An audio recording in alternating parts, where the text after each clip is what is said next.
Why do we think that lab standards are important?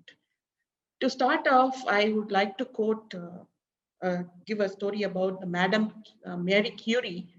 You know her, that she is the person who has got 2 times Nobel Prize in the department of, one in department of chemistry, one in department of physics, and she's only person as well as the only woman to have got that Nobel Prize twice.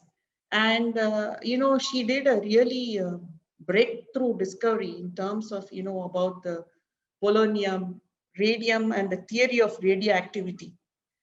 Of course, the discovery was really breakthrough, but, when it was evaluated how she died because of her exposure to radiation. And in those days, that many safety measures were not there, and the labs and the standards were not established.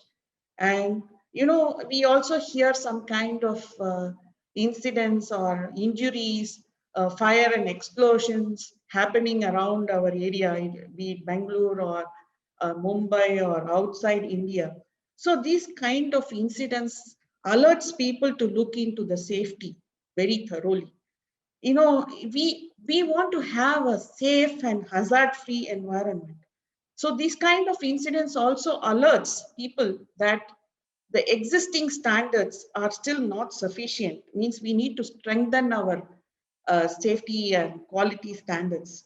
So what is our ultimate goal? The ultimate goal is to go work, play in a safe manner, and come back home in a safe manner. So from this webinar, what is the purpose? So we'll discuss about some sustained best practices. Zero, we are going to, this will help us in attaining an incident-free environment, and automatically outcome of these two things will be the state-of-art facility. Now the process, of course, the means is through the presentation, and also I'm going to share some real-time experiences with my 20 plus years of experience. And then the payoff, what you're going to definitely have a very better understanding on the lab standards, and also to manage, understand and manage risks.